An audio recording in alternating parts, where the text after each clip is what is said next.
What makes Total War Warhammer 3 so unique is that it's actually 2 games in one. Total War Warhammer 3 and the phone game you play during the loading screens. Hello! I am so glad that you could be here today. My name is Rich, the channel's called New Memphis, and this is a very loving roast of a game I just put 350 hours into. Fortunately for me, before I started the game, I already had tons of experience with strategy games. Unfortunately for me, it was in Civilization. But if you're thinking of getting into this franchise, and specifically the Total Warhammer variant, there were still some things I felt like hadn't gotten enough coverage. So here we are. And that loading screen problem really is like the first and foremost thing we need to talk about. Total War games for years have been structured with a campaign mode where you move armies and engage in diplomacy, and a battle mode where you actually use your armies to fight. But the campaign mode was already made more sparse for the Warhammer series, and as time has gone on, they've removed what few features it had. In the second game, you could actually use your heroes to scout the map, solve puzzles, and possibly receive rewards. Yeah, they weren't great puzzles, and you can still use your heroes to go and scout, but at the same time, it's still the loss of a feature. And now the only things you can actually find on the campaign map require you to bring a lord there, with an army, which is another fight, and another 2 loading screens that you have to sit through. Let me make a suggestion, and some Total War fans may not like me for this. Make the battles smaller. If the Warhammer series, including the future 40k game that we all know is coming, is going to focus on the battle mode rather than the actual campaign, which is fine, have smaller, more thematic battles with less units. Encourage players in some way to leave their 20 stacks back at the capital and have most of the fighting on a turn-by-turn basis happen between small skirmishing armies of like 5 to 6 units. And these small warbands can traverse the map and change as they go.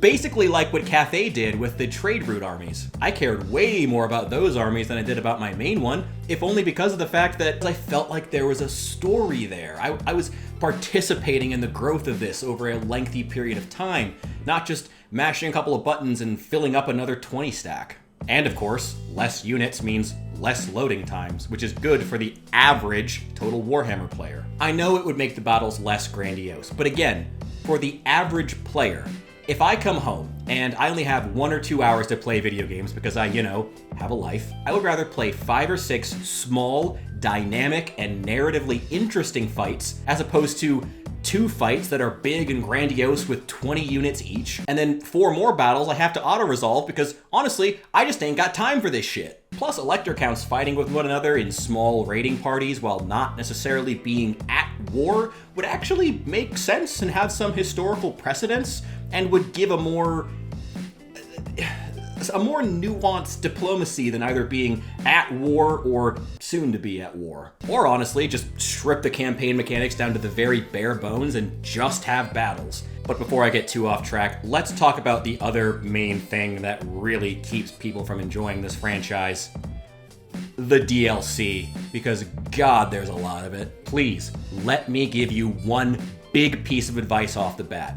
If you've researched a faction and you think you might like them, like you enjoy archers, so you think you might like wood elves, do not off the bat go and buy the full price DLC. Buy one of the single or dual lord packs that are smaller, test it out, and then see if you want to buy the full deal. For instance, going back to wood elves, if you think you like that faction, buy the Twisted and Twilight DLC, which comes with a lord for the wood elves and a lord for the Skaven, so you can try out 2 different factions. Then you can go and buy the full Realm of the Wood Elves, much more expensive DLC that gives you all of the lords after you've tried it out.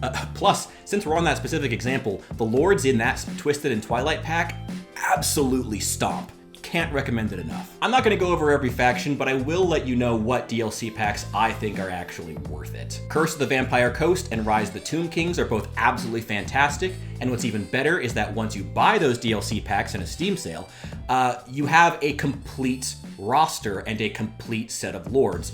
No other DLCs, no fuss. Get that one pack, you have an entire faction, you're good to go. The Grim and the Grave is also great. It was horrible at launch, but now both lords in that pack absolutely stomp. Get the Prophet and the Warlock so you can get Ikit Claw, who is an absolute meme faction. He's a bunch of crazy rat people with nuclear weapons. It's very fun. The problem with Ikit's DLC, though, is that his matching lord in that pack is really tragically underdeveloped. The Warden of the Paunch is also a good one, though. Grom is also a meme faction, a little less so, but his pairing lord is actually pretty good. And controversially, I'm gonna say, the Champions of Chaos DLC is actually really, really good. Especially for new players, because you get a big roster to play with, and those factions don't require you to really babysit your home territories very much. You can just go out and explore, which is great. Like, that's what you want to be doing if you're a new player, just going out and fighting and learning. And anyway, I think I'm going to cut it off here, but I might talk about this game more if you guys like it. Let me know down below. Thank you so much for watching,